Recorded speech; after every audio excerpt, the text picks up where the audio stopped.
Xin chào, tôi là Joanna Riker Binaid và chúng ta sẽ thảo luận về hệ thống giáo dục của Việt Nam. Hello again, I am Joanna Riker Binaid and we will be discussing the education system of Vietnam. Our comparative analysis of the education system of Vietnam and the education system of the Philippines aims to discuss the similarities and the unique aspect of the education system of the Philippines and Vietnam, and determine the best practices in the education system of Vietnam.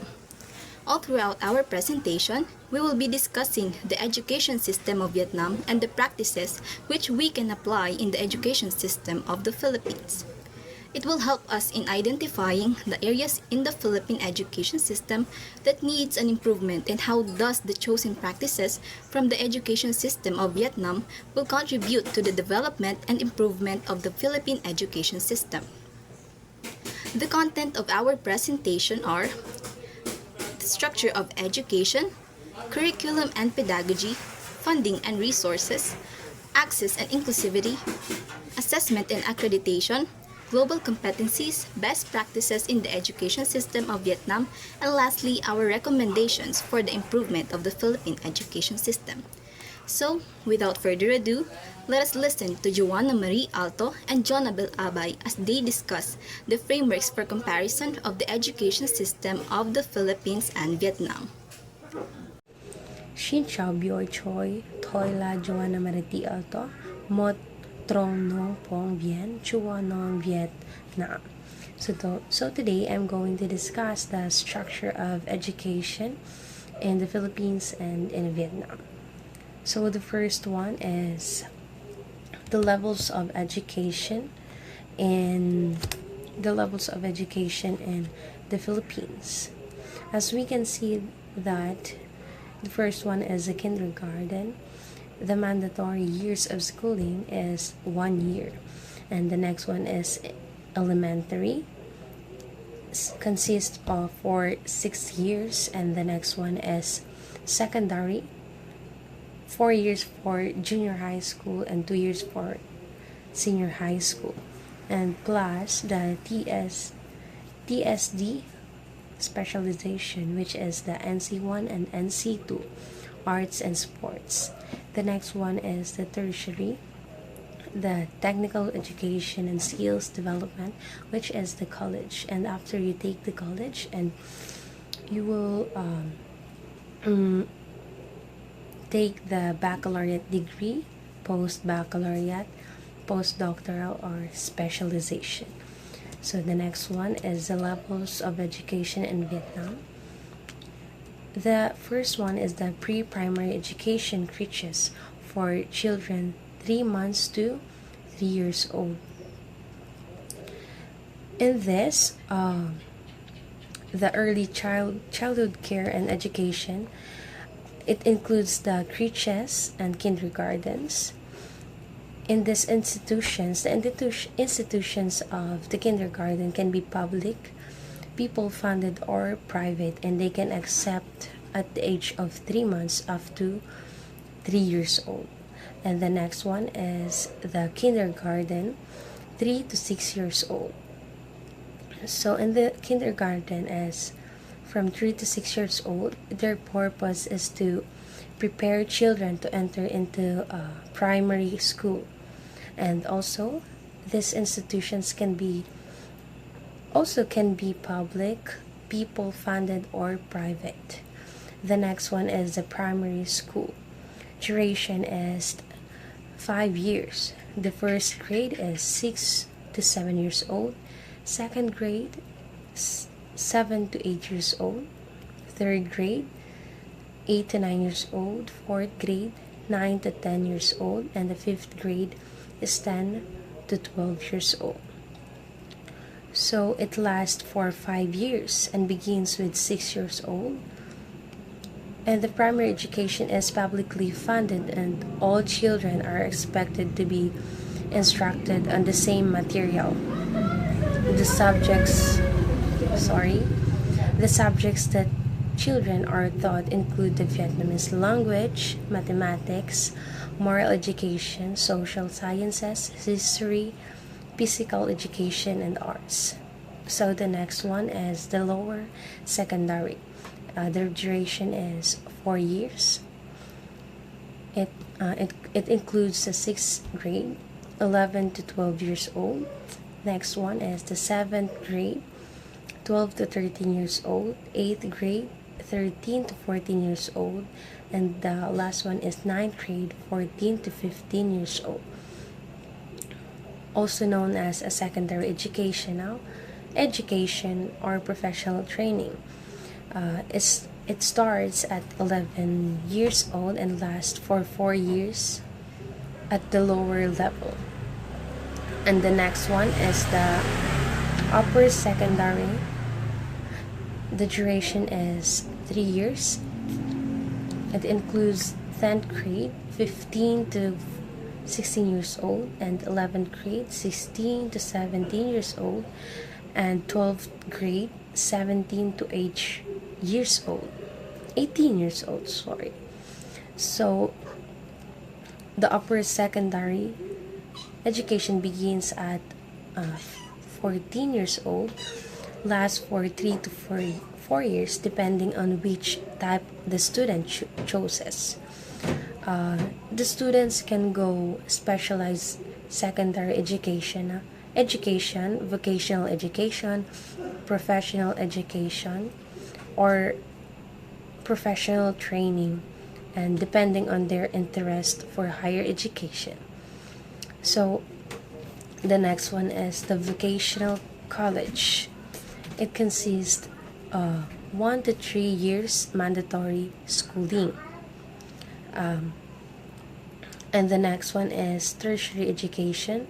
The bachelor is 4 to 5 years, master's 2 years, and doctorate 2 to 4 years. So the non-formal education, before the Vietnam's education reforms, the non-formal education was very popular as there were not many institutions available for families living in rural parts of the country. So the colleges are mostly public and are available to graduates of special vocational and professional upper secondary institutions. And the next one is the presence of alternative learning system. The first one is in the Philippines. The alternative learning system is mandated by 1987 Philippine Act and Constitution and Republic Act number 11510, provide out of school children, youth, and adults with basic education. And the next one is the ADM program, or the non-formal education in Vietnam, specifically aimed to provide learners of different ages and working backgrounds basic education. So the next one is the curriculum and pedagogy. The curriculum used in the Philippines is K-12 basic education curriculum. The K-12 curricula is a comprehensive program in the Philippines that includes kindergarten and 12 years of basic education. Its primary goal to enhance learners' skills, produce competent citizens, and prepare graduates for lifelong learning and deployment. Also, the senior high school curriculum, it requires students to choose one of 4 tracks, which is the academic, arts and design, sports, and the technical vocational livelihood. Also, it is important to note that while senior high school offers tracks and 4 strands within the academic track, senior high school graduates, regardless of tracks, can gain admission to baccalaureate degree programs. The next one is the curriculum in Vietnam. It is the same to the Philippines but different features, which is the K-12 education. The key features of the reform curriculum, it is more interdisciplinary and project-based, greater emphasis and soft skills development, increased autonomy for schools in developing teaching strategies, and the integration of STEAM, which is the science, technology, engineering, arts, and mathematics. So the next one is the K to 12 education. It's the same, but the based on the 2018 general education curriculum reform introduced major changes to promote, which is the competency based education. It focuses on the creativity, problem solving, and teamwork. Also, the STEM and the STEAM integration, encouraging the innovation. Also, the moral and civic education, strengthening soft skills and ethics, and the digital literacy, emphasis on computer science and technology from an early stage. So the next curriculum is the contextualized curriculum. There are 14 subjects to complete in a regular school, but island learners are required to complete only seven subjects out of 14. So this allows them to study while working to help their families economically, and the teachers contextualize content to make it relevant for students and to help them to later translate their learnings into practical life applications.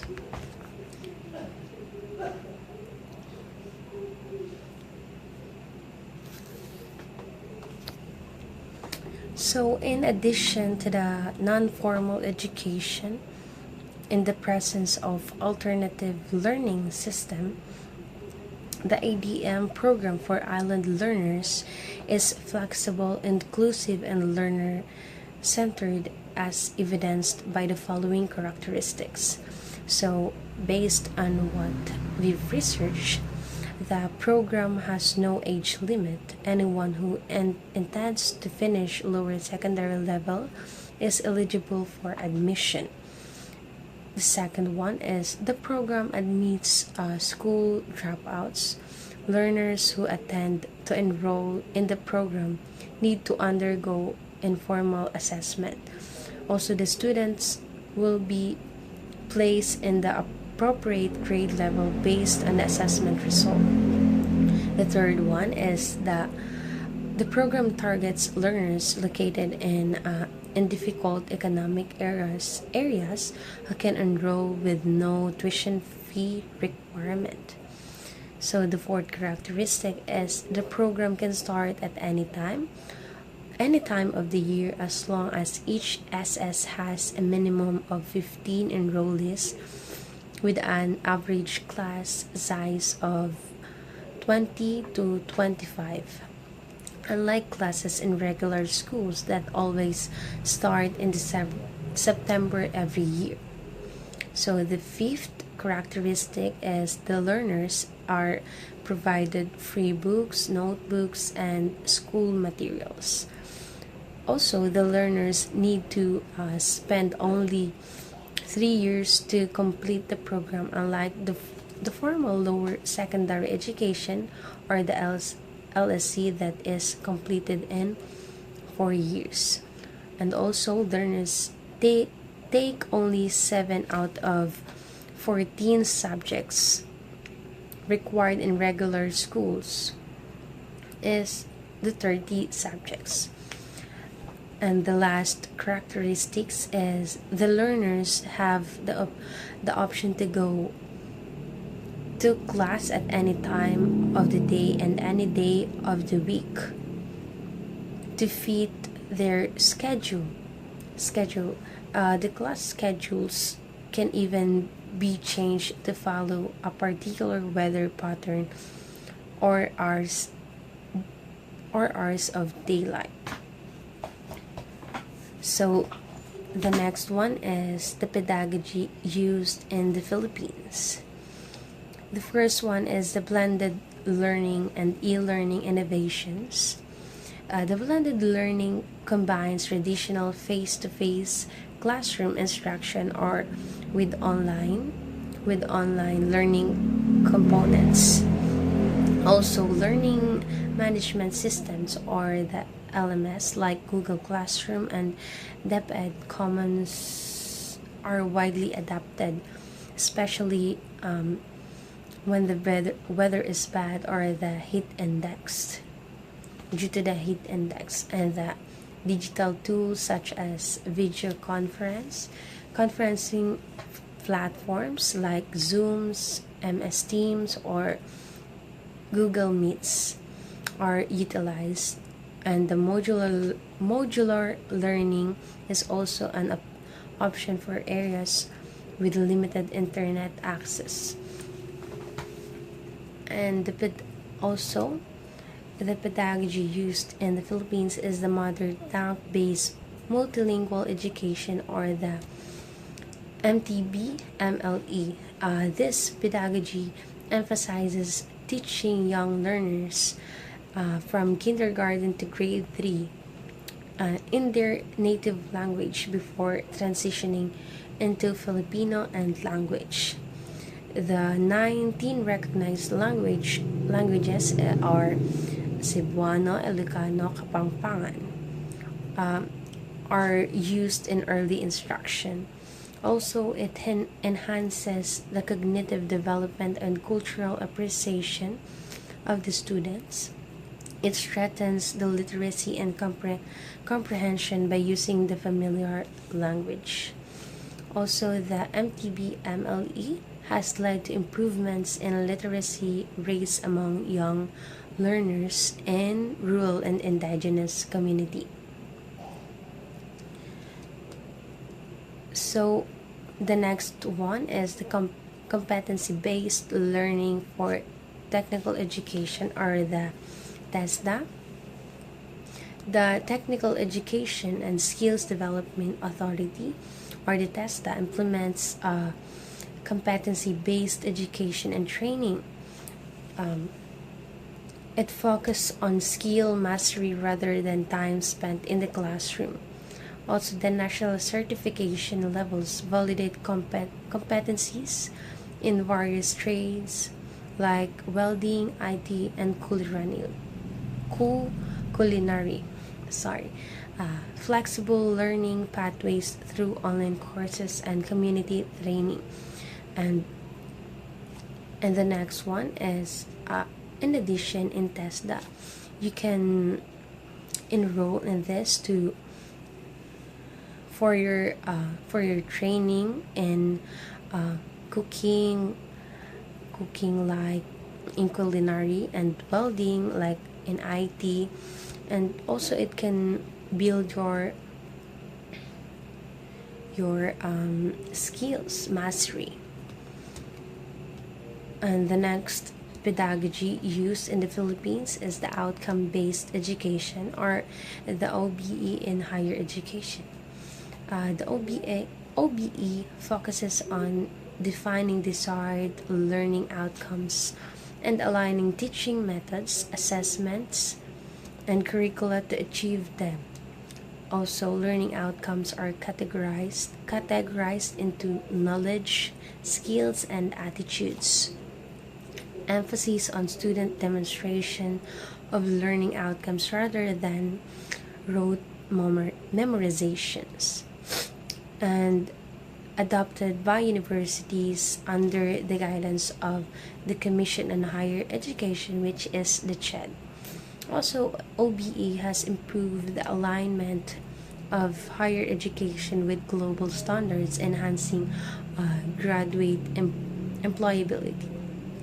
Also, the indigenous and contextualized education practices. In this pedagogy, the education tailored to the cultural, social, and environmental context of indigenous communities. Also, inclusion of traditional knowledge, practices, and values in the curriculum, and collaborative development of teaching materials with indigenous leaders. Examples include the Schools of Living Tradition or the SLT programs for indigenous tribes. This approach fosters culture preservation and empowers indigenous community through education. And the last one, pedagogy for the Philippines, is the student-centered learning. The teachers act as facilitators rather than the sole sources of knowledge. The students are encouraged to collaborate, explore, and actively participate in learning activities. Oh, also, another one, pedagogy, in the Philippines is the constructivist approach. This learning is seen as an active process where students build their own understanding through experiences. It is a project-based learning, or the PBL. It is commonly used to encourage problem solving and critical thinking. And through that experiences, you can apply it in using problem solving and critical thinking.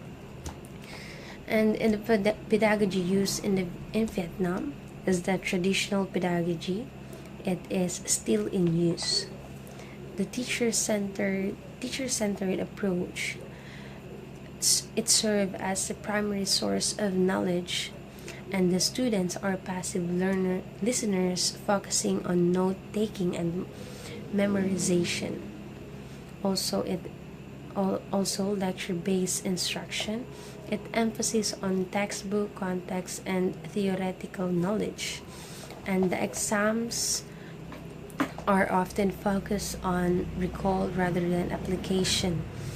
The rote learning and drills, it is common in mathematics, languages, and sciences. Also, the pedagogy used in Vietnam is the contemporary pedagogical approaches, which is the student-centered learning, competency-based education, project-based learning, and experiential learning. Also, the integration of ICT, or the information and communication technology. In Vietnam, they have smart classrooms, like they use tablets, digital boards, and online resources for teaching, for education also.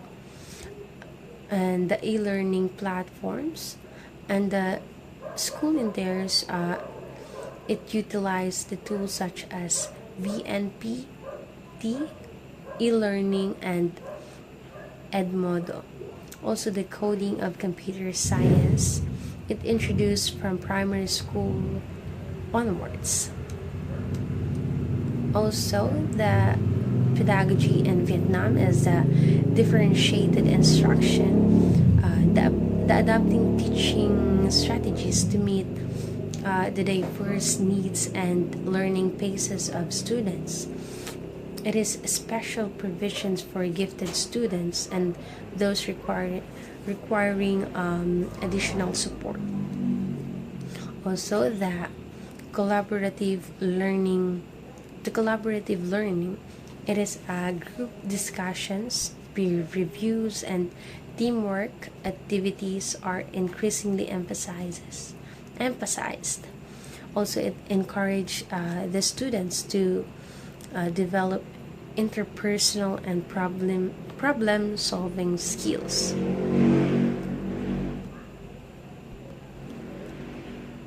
And the next one is the moral and civic education. In moral and civic education, it is a significant component of Vietnamese education to instill the patriotism, respect, and responsibility to the students, even though they are already graduate. Also, it integrated through storytelling, classroom debates, and real life scenarios. Also, the culturally responsive teaching, it respect for Vietnamese traditions and local cultural context. Um, the teaching includes historical and cultural content relevant to students' identity. Also, the pedagogy used in Vietnam is the role of EdTech in Vietnamese, incorporating Vietnamese pedagogy. Incorporating digital tools into Vietnamese pedagogy has played a pivotal role in enhancing the teaching and learning process, fostering a more interactive, engaging, and personalized education system. The application of technology is aiding the creation of a dynamic and flexible learning environment, allowing students to learn at their own pace.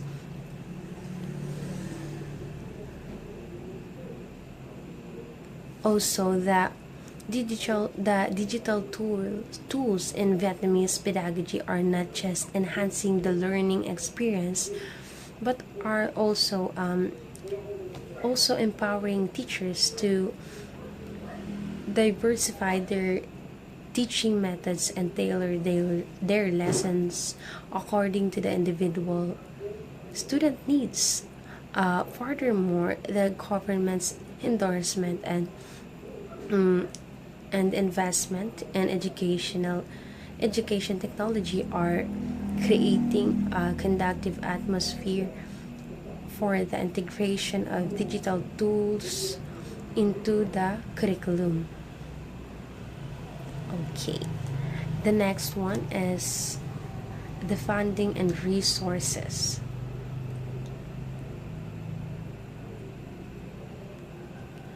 Um,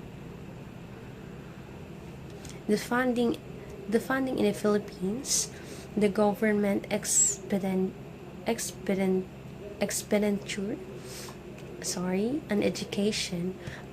In 2024, the Philippine government allocated 924.7 billion to the education sector, accounting for approximately 16% of the national budget. However, this expenditure represents about 3.6 of the country's gross domestic product, or the GDP, which is below of United Nations educational, scientific, and cultural organizations, or the UNESCO recommended range of 4% to 6% of GDP for education funding spending. So the funding in Vietnam as of 2022, Vietnam's government expenditure on education was approximately 2.89% of its gross domestic product, or the GDP. This figure is below the regional average of 3.55% and the average of countries with similar income levels, which is 4.28%. And in 2023, the education and training sector contributed about 3.92% to Vietnam's GDP, equating to approximately 401 trillion Vietnamese dong. Historical data indicates that Vietnam's investment in education has fluctuated over the years.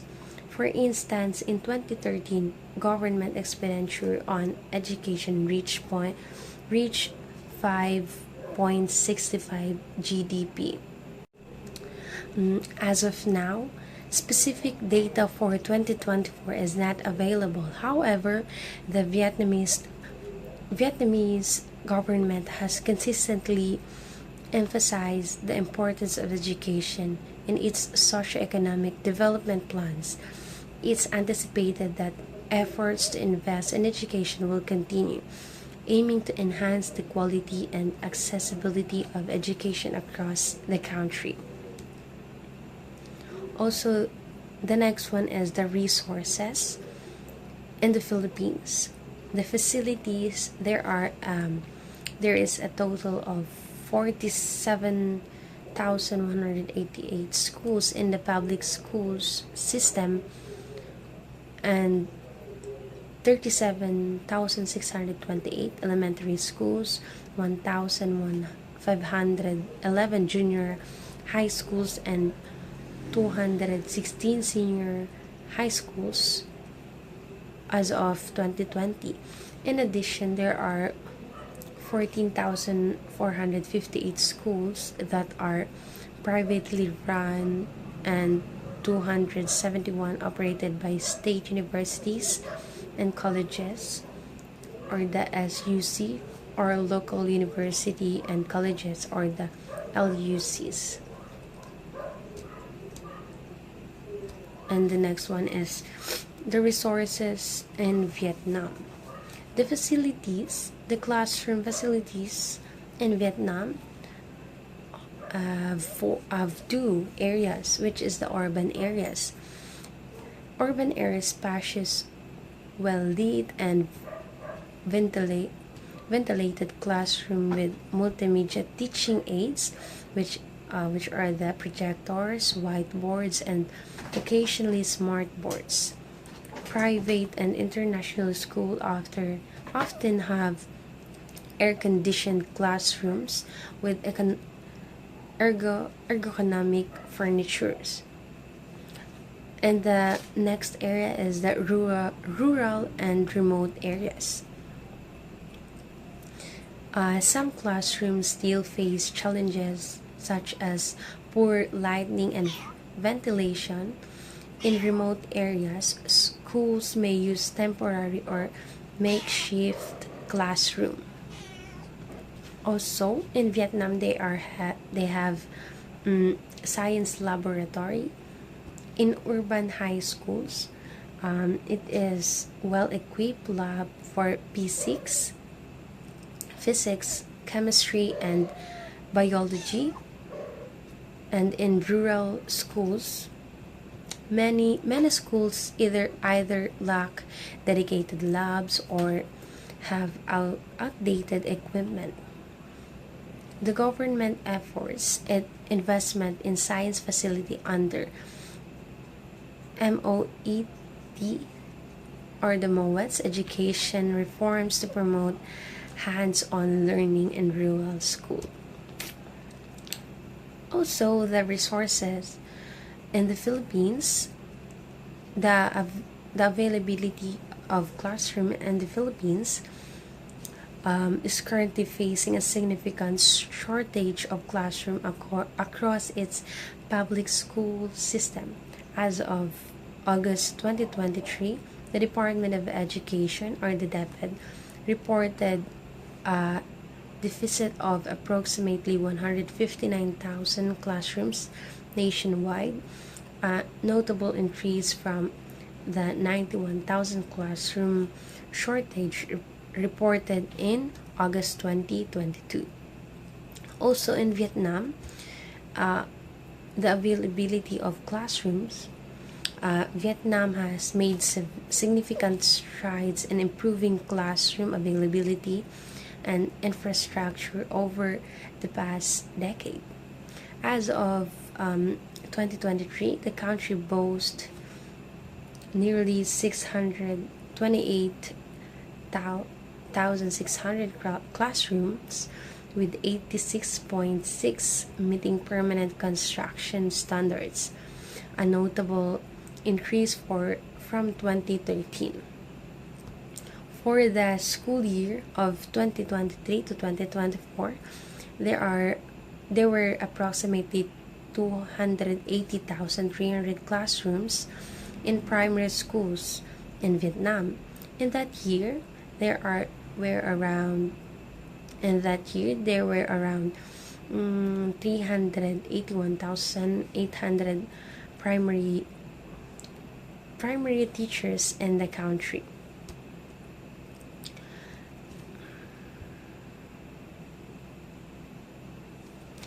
Also,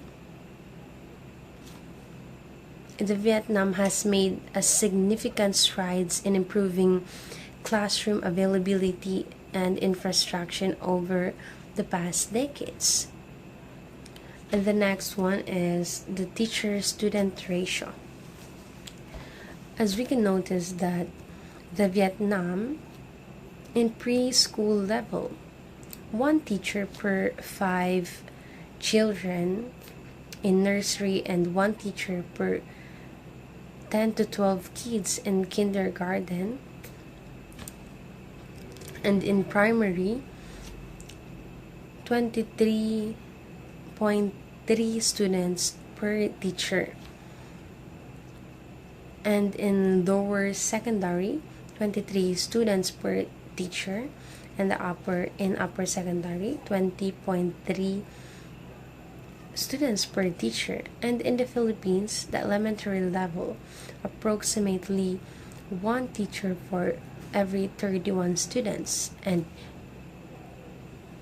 in junior high school, approximately one teacher for every 36 students, and in senior high school, one teacher for every 31 students. And the next one is the teacher qualifications. In the Philippines, for public schools, the teacher should have a bachelor's degree in education, must pass the licensure examination for teachers, or LET, administered by the Professional Regulation Commission, or the PRC, relevant teaching certification as experiences that can enhance a teacher's career prospects. Also in the private schools, the teacher should have a bachelor's degree relevant to the subject being taught, for example, math, science, etc. Also, licensure is often encouraged but not always strictly required. For private schools, many implement their own qualifications and training requirements. So, the teacher qualifications in Vietnam. In preschool education, teachers are required to have at least a college degree in preschool pedagogy or an equivalent qualification. In primary and secondary education, teachers must hold at least a 3 bachelor's degree in pedagogy or an equivalent field. In higher education, lecturers are required to possess at least a master's degree with at least 50% of faculty holding doctoral degrees, except in certain specialized fields as determined by the Ministry of Education and Training.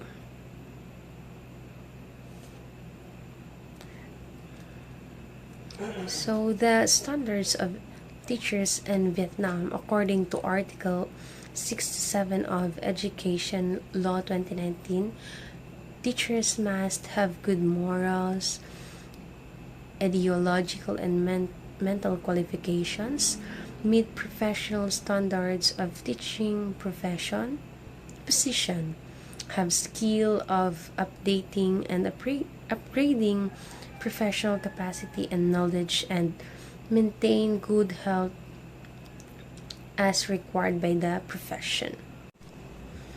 Also, in addition, the teacher's salary in Vietnam. In primary school teacher, the average pay for primary school teacher is VND 379 million point 252,057, or for USD is 14,990.20 a year, and VND is 122,333, for USD is 7.21 USD an hour in Vietnam.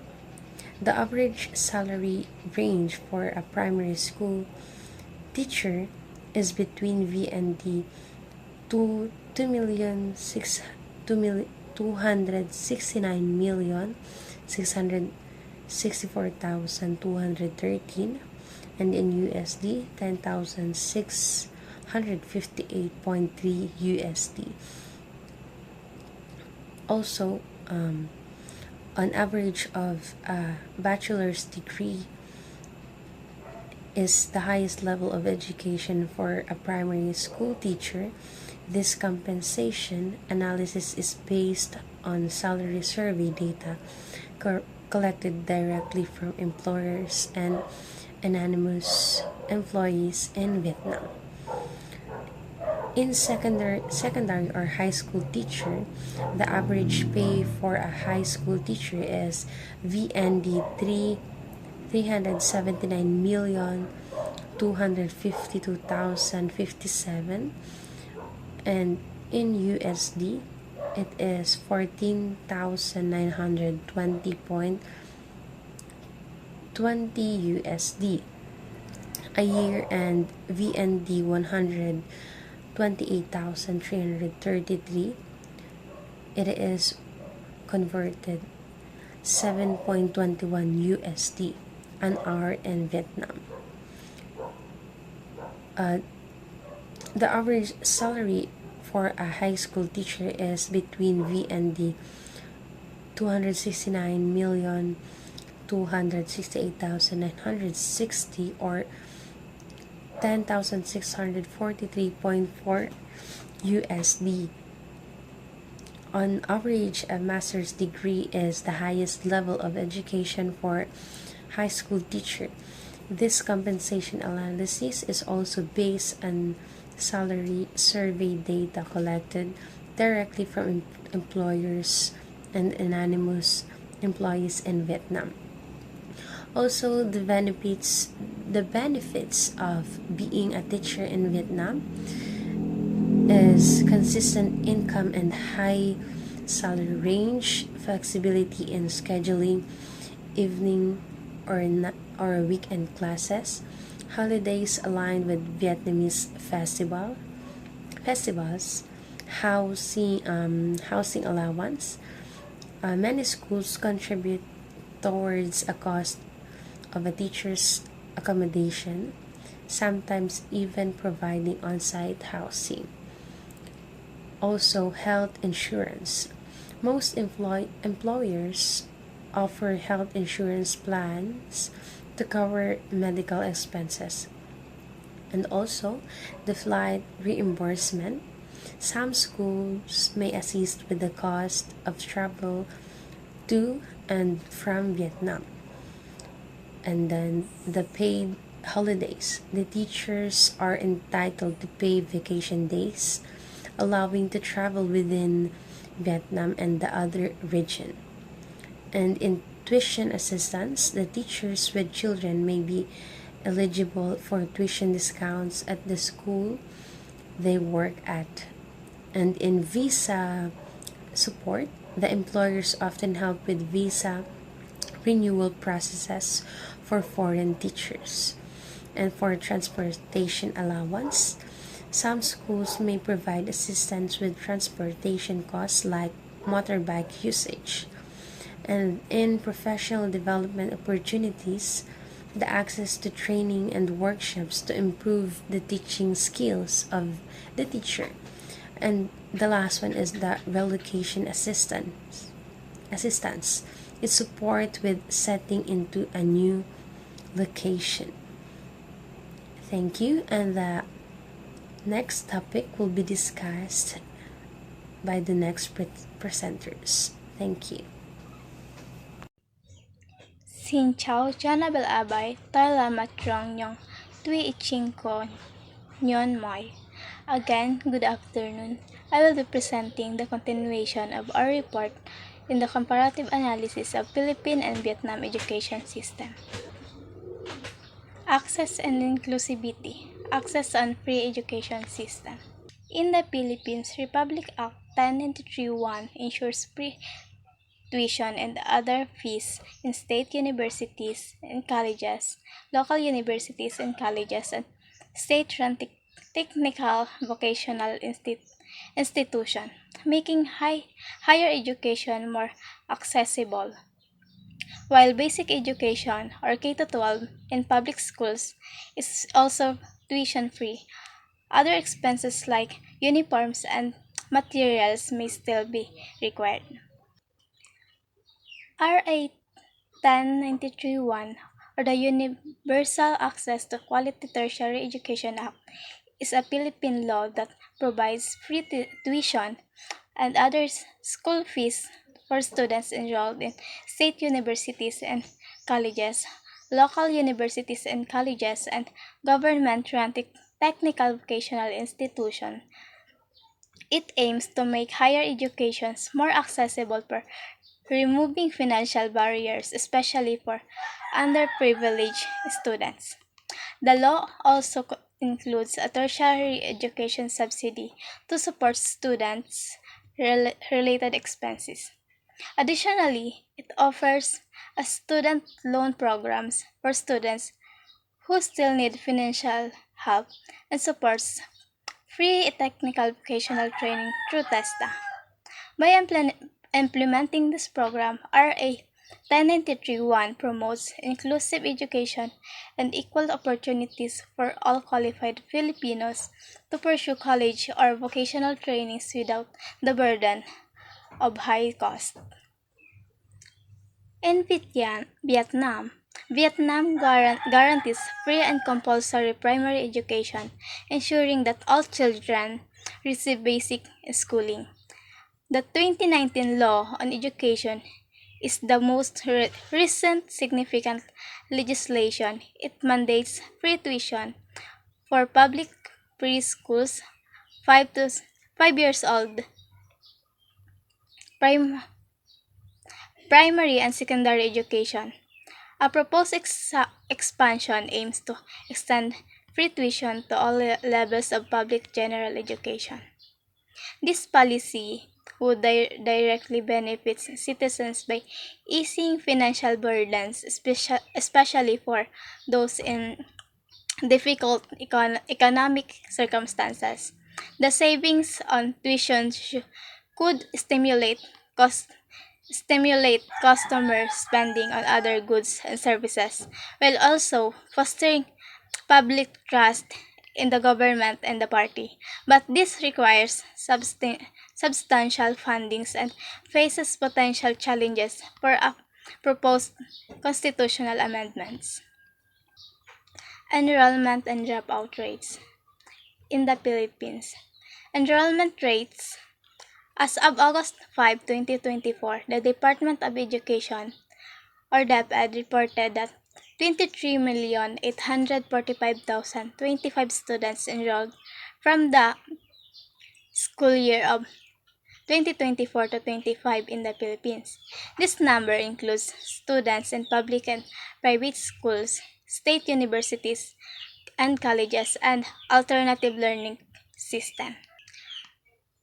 For the dropout rates, primary schools 28%, secondary schools 59%, and the factors that contribute to dropout rates in the Philippines are financial constraint, personal reasons, program difficulties, teenage marriage.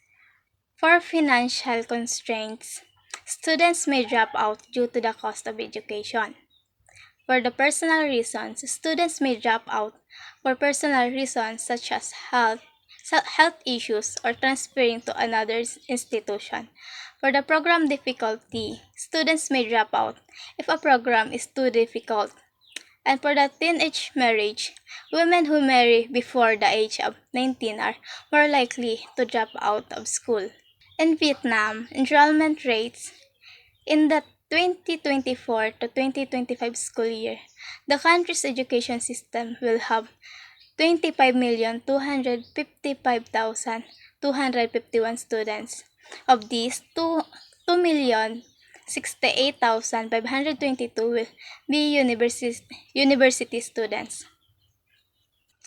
Enrollment breakdown.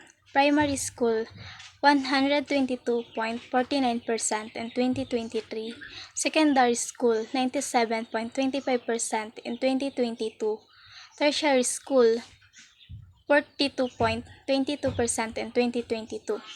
Dropout rates. According to UNICEF data, dropout rates in Vietnam are relatively low at the primary level with 2%, but increase significantly at higher levels with 13%, not completing lower secondary and substantial 41% not completing upper secondary schools. These dropout rates highlights a concerning trends where a considerable number of students are leaving the school system or leaving the education systems as they advance through the grades. Factors contributing to this dropout rates includes economic barriers, lack of access to quality education, and regional disparities, particularly affecting children from rural areas and ethnic minority backgrounds.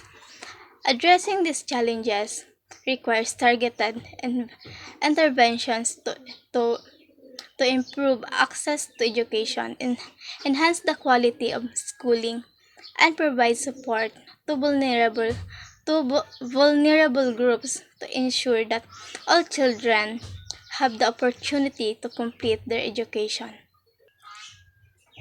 Access for marginalized groups in the Philippines. Republic Act Number 11650, known as the Inclusive Education Act, established a policy of inclusion and services for learners with disabilities in the Philippines.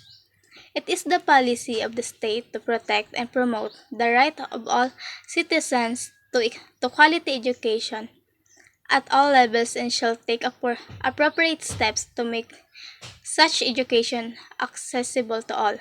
It shall recognize, protect, and promote the rights of all learners with disabilities, including those belonging to ethnic, religious, or linguistic minorities or persons of indigenous origin, to education compulsory and accessible to them by ensuring that no learner with disability is deprived of the right of access to an inclusive, equitable, and quality education, and promote lifelong learning opportunities for them.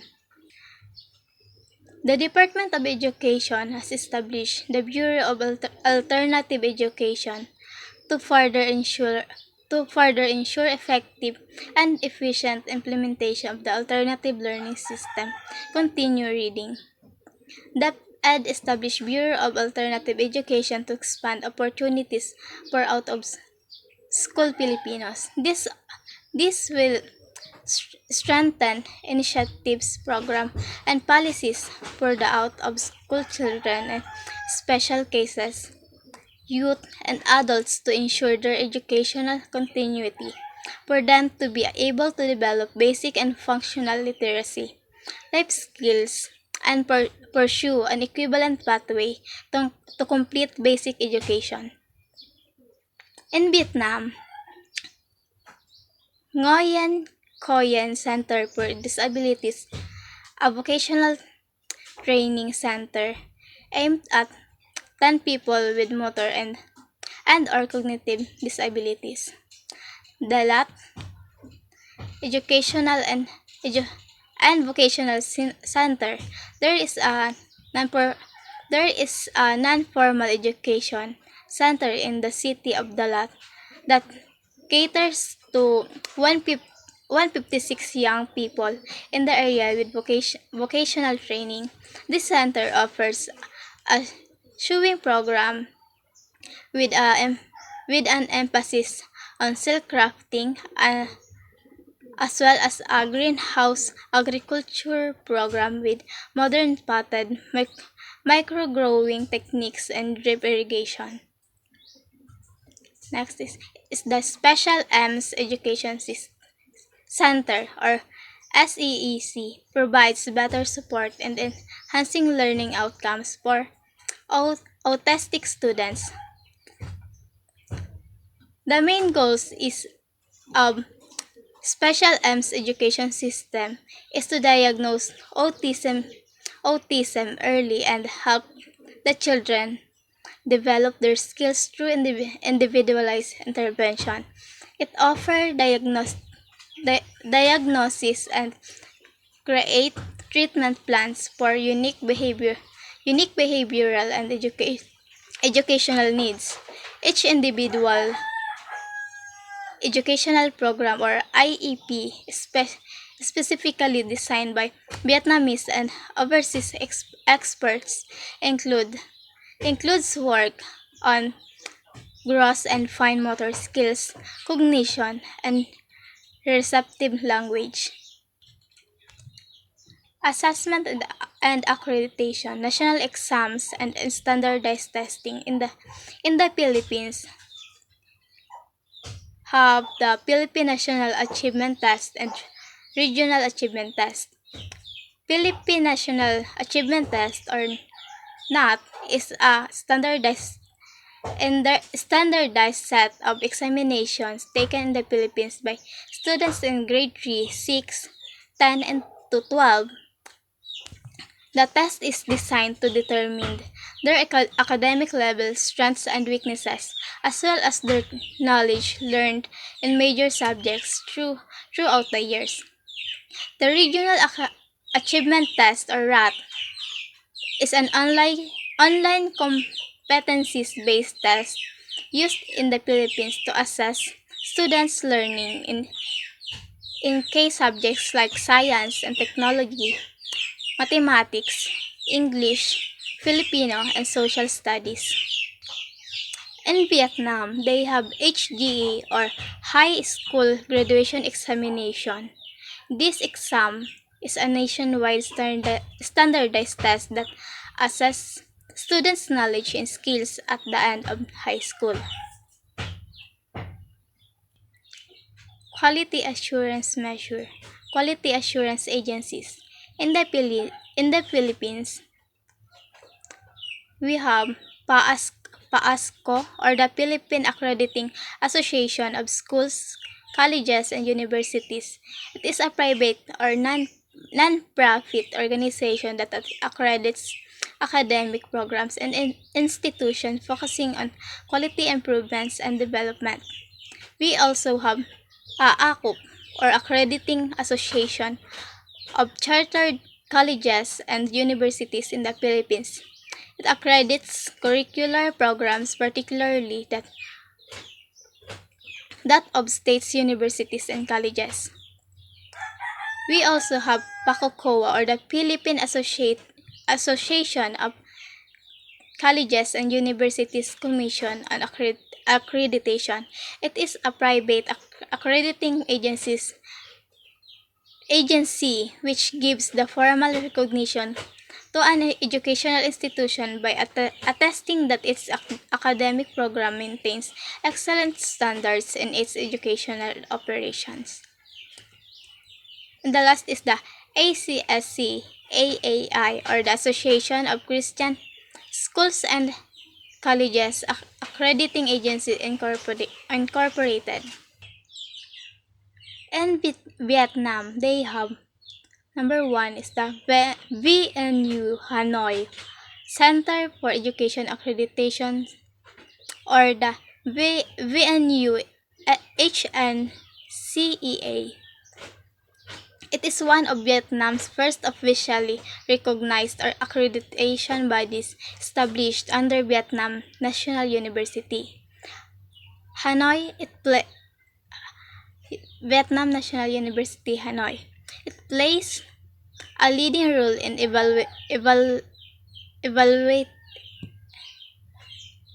evaluating and accrediting higher education institutions and academic programs primarily in the northern regions of Vietnam. The center is known for its rigorous standards aligned with both Vietnamese national regulations and international frameworks such as ASEAN University Network or Network Quality Assurance or AUNQA. In addition to, to assessments, the center provides training and constant consultancy services to help institutions improve internal quality assurance system and promote continuous academic improvement. Number two is the venue, Ho, Ho Chi Minh City Center for Education Accreditation or VNU HCM CEA.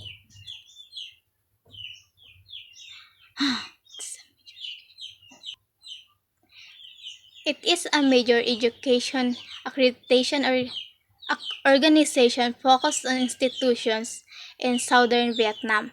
It conducts institutional and program level evaluation using a blend of national and international standards, contributing to the overall improvements of education quality and in the region.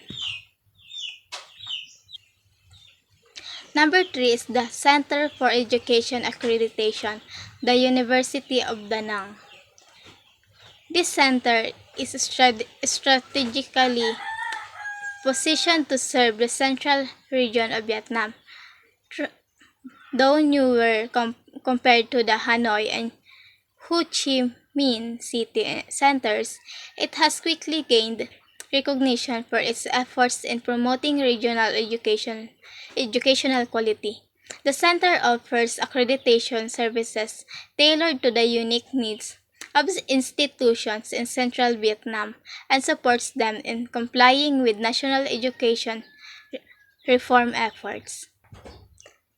Number four is the Center for Education Accreditation, Association of Vietnam Universities and Colleges, or the CEA, AVU, and C.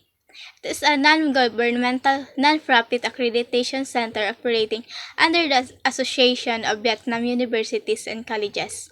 Unlike regionally tied centers, it serves as a broad spectrum of institutions across the country, with a particular focus on private universities and colleges that may lack access to state-affiliated accreditation. Number five is the Center for Education Accreditation, or VIN University, or CEA VIN University. It is a newer accreditation body aimed at supporting education quality in the north central region of Vietnam.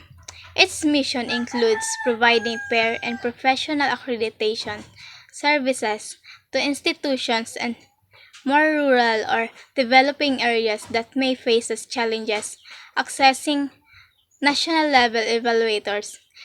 In addition to conducting assessments, the center actively supports capacity building initiatives helping local institutions develop robust internal quality assurance system. Number six is the Center for Education Accreditation, Saigon, under Ho Chi Minh City Education Service Investment Joint Stock Company. It's one of the few private sector led accreditation bodies in Vietnam. It's established to complement the public accreditation framework. This center focuses on providing Bi- flexible, business-oriented quality assurance services for universities, colleges, and vocational institutions, particularly those in the private education system. It aims to promote innovation, accountability, and competitive, competitiveness in educational quality through a combination of national standards and customized evaluation tools. Number 7 is the Center for Education Accreditation Tanglong, under Hanoi Education Service Investment Joint Stock Company. This center primarily targets institutions in the northern and Red River Delta regions, with a focus on private colleges and newly established universities seeking cost-effective and practical accreditation services. Its approach blend compliance with Vietnam's Ministry of Education and Training, or MOET, standards and tailored consultancy for continuous institutional improvements. As a private entity, it also emphasizes customer-oriented services, such as shorter evaluation, timeless and post-assessment training. International benchmarking in the Philippines. Philippine students were among the world's weakest in math, reading, and science according to the 2022 PISA. The Philippines ranked 78 out of 81 countries and performed worse than the global average in all categories. 15 years 15 years old Filipino students ranked 63rd out of 64 countries in terms of creative thinking. The Organization for Economic Cooperation and Development, citing the same report.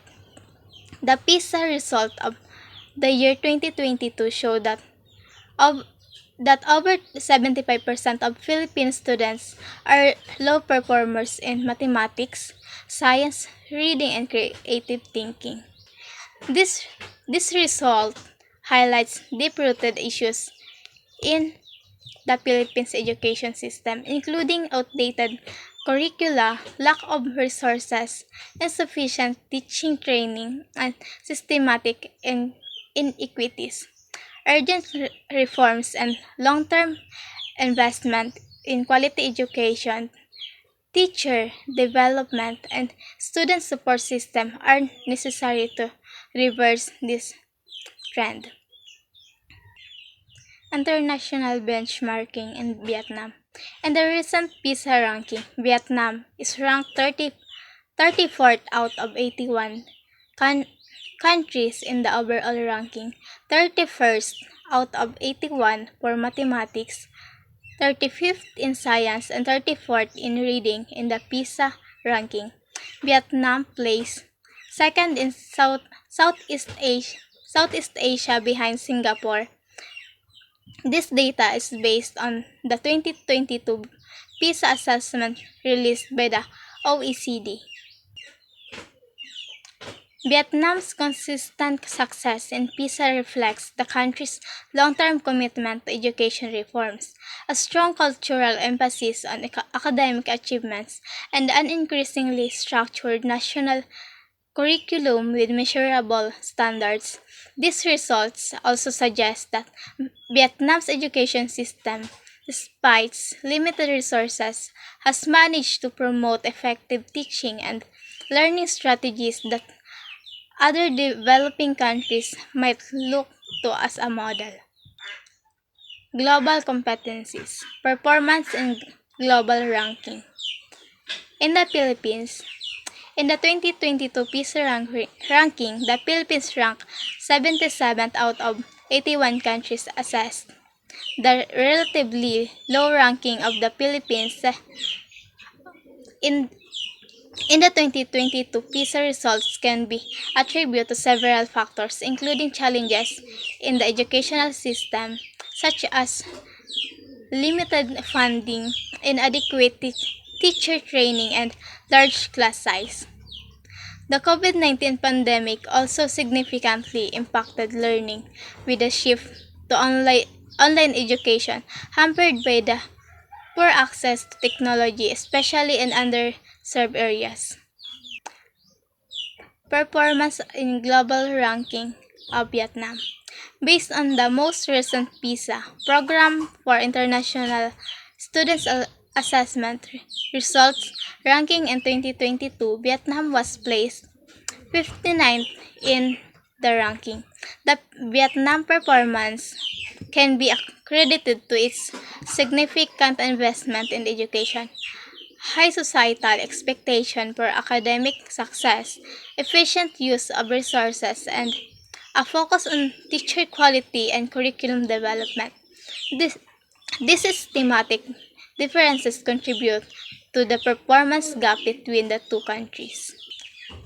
Contribution in academic research in the Philippines.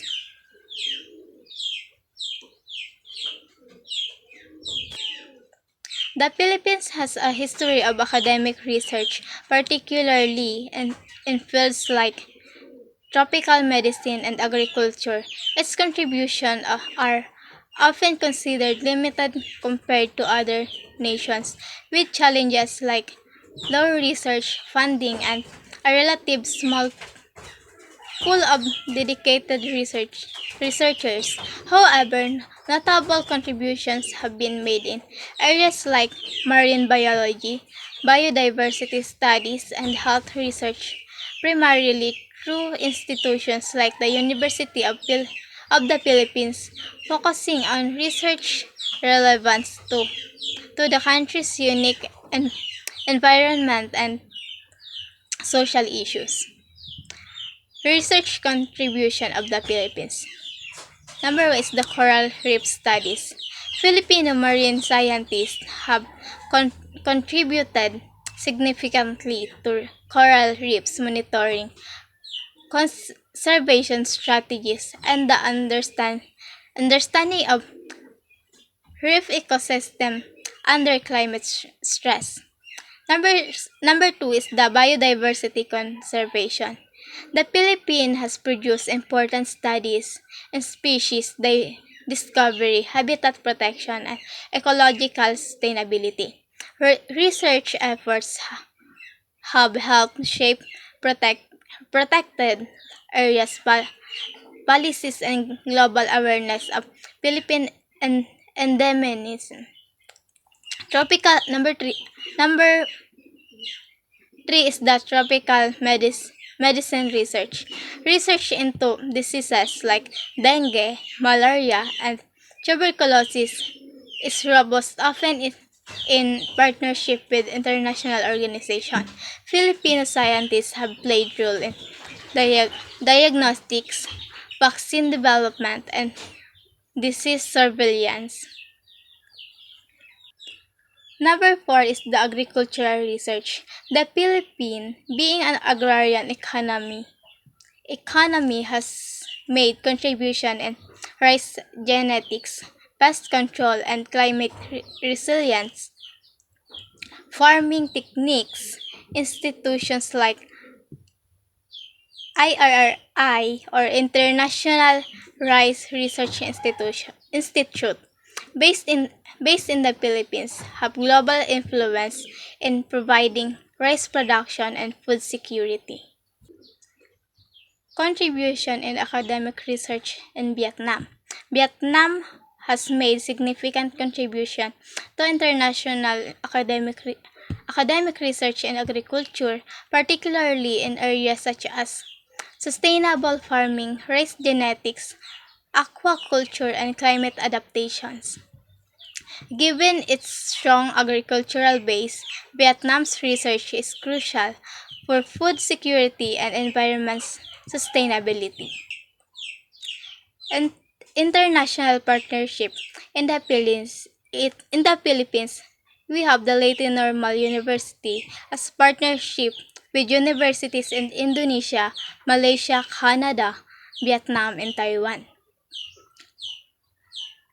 Leyte Normal University in the Philippines has established international partnership with universities in Indonesia, Malaysia, Canada, Vietnam, and Taiwan, reflecting its commitment to enhancing academic collaboration and internationalization.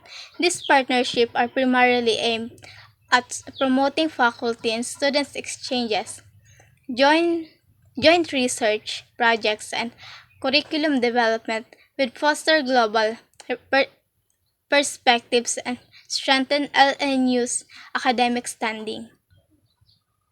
Number two is the Global Partnership for Education, or GPE. US, Philip- US Philippines Partnership for Skills, Innovations, and Lifelong Learning, or UpSkills, works with US universities to improve higher education system. The US and Philippines Partnerships for Skills, Innovation, and Lifelong Learning, or UpSkills, is a collaborative initiative between Philippine government and US universities, focusing on the modernization of higher education system in the Philippines. UpSkills aims to enhance curriculum designs, teaching methods, and university-industry linkages, particularly in STEM fields and vocational trainings. By leveraging U.S. Ex- expertise, the program works to improve the quality and relevance of education in the Philippines, ensuring that graduates are better equipped for the global workforce and capable of addressing the country's development needs through innovative skills and lifelong learning opportunities. Next is the St. Louis University Ship and Erasmus Plus Antenna Project Partner. St. Louis University, or SLU in Baguio, is a key partner in the Erasmus Plus Antenna project, which focuses on the internationalization of higher education in the Philippines. This project is designed to build the capacity of Philippine universities by developing internationalization strategies, enhancing faculty training, and establishing partnership with European university. Through the Erasmus Plus Antenna project, SLU aims to strengthen its international presence, improve academic exchange opportunities, and enhance its global networking, ultimately improving its educational offering and preparing students for international careers. International partnership in Vietnam. There are two forms of partnership between Vietnam and over overseas universities. Number one is the International Branch Campuses. It is a collaboration between Vietnamese educational institutions and foreign universities, where the foreign university establishes a physical branch campus within Vietnam, allowing students to earn degrees directly from the overseas institution while studying in Vietnam. Example of this is top-ranked U.S. business schools establishes a branch campus in Ho Chi Minh City, offering its MBA program to Vietnamese students with the same curriculum and faculty as the main campus in the U.S. Number two is the joint training programs between Vietnamese and foreign HEIS. As of December 31, 2021, Vietnam had 408 joint training programs with foreign HEIS. Of these, 186 programs were between private higher education institutions and international partners, while the remaining 22 were HEIS, licensed by the Ministry of Education and Training. It should be noted that this number does not include 103 transactional education or TNE programs between Vietnam and Australia, France, Germany, and Japan. TNE are institutions whereby students study in Vietnam but receive degrees from university's home country. Hello again. I am now here to discuss the best practices in the education system of Vietnam.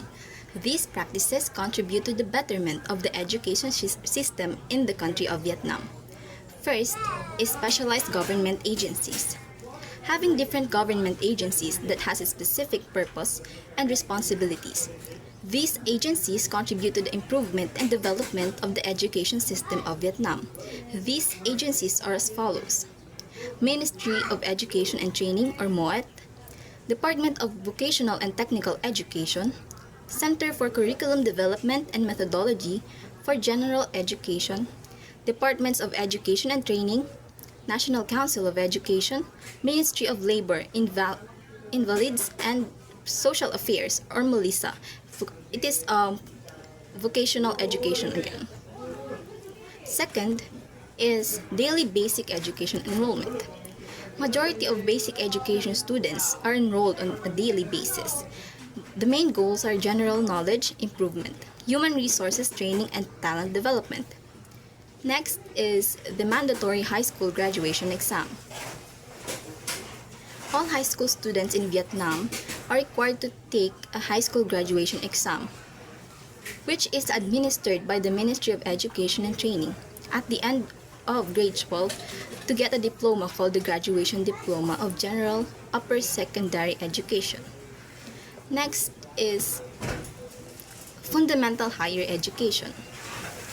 Higher education or tertiary education is seen as fundamental in Vietnam.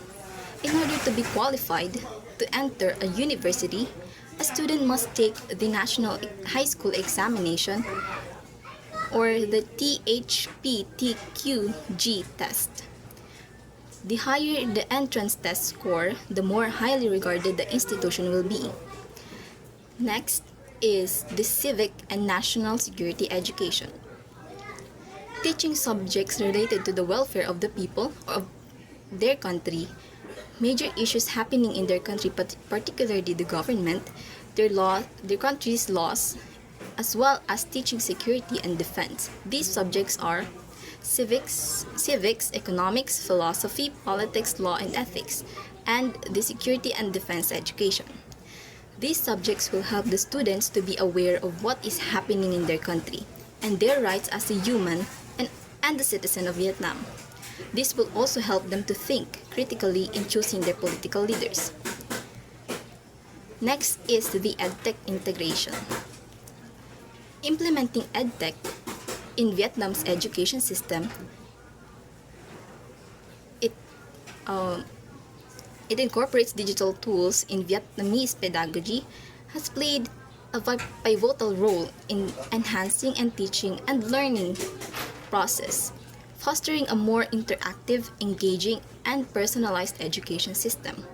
This digital transformation is revolutionizing the Vietnamese pedagogical landscape, making online education more accessible and effective. Digital tools in Vietnamese pedagogy are not just enhancing the learning experience but are also empowering teachers to diversify their teaching methods and tailor their lessons according to the individual student needs. The government of Vietnam had endorsed and invested in education technology, which creates a conducive atmosphere for the integration of digital tools into the curriculum. This support is enabling schools to transition smoothly into the digital era, thereby fostering a culture of innovative and modern learning. Next is the improved teacher-student ratio. The education system of Vietnam has a better teacher-student ratio, which allows the teachers to effectively manage their class and the behavior of the students inside the class. The primary education in the year 2023 to 2024 school year, the pupil to teacher ratio was approximately 2.3 pupils per teacher. In the lower secondary, 23 pupils per teacher, and upper secondary is 20.3 pupils per teacher in the school year 2023 to 2024. Next is the better teaching opportunity. Vietnam has standardized educational qualifications for teacher applicants. These qualifications gave an opportunity for the pre-service teachers to have a secured teaching job after graduation. According to Clause 1, Article 72 of the Education Law 2019, standardized educational qualification of teachers are regulated as follows. Teachers of preschool education must possess at least a pedagogical college diploma. Next is teachers of primary education, lower secondary education, and upper secondary education must possess at least a bachelor's degree in pedagogy training. Next, in case the subject is yet to acquire enough teachers with bachelor's degree in pedagogy training, teachers of this subject must possess a bachelor's degree of suitable specialization and a certificate of pedagogy training. Next, lecturers of higher education must possess a master's degree. Lecturers teaching or instructing master or doctor's thesis must possess a doctoral degree. Next, lastly, standardized educational qualifications of teachers working in institutions of vocational education shall follow regulations in the law on vocational education. Next, best practice of the education system of Vietnam is investment on science facilities. Vietnamese government efforts on investing in science facilities under MOET, or the Ministry of Education and Training. Education reforms to promote hands-on learning in rural schools. Next is well-equipped classroom and science laboratories. Spacious, well-lit, and ventilated classrooms with multimedia teaching aids, such as projectors, whiteboards, and occasionally smartboards in urban areas, as well as well-equipped science laboratories in the schools in the urban areas of Vietnam. Next is education is the highest expenditure item. Education is the highest expenditure item on the state budget of Vietnam and stood at 20% of total government expenditures, which enables them to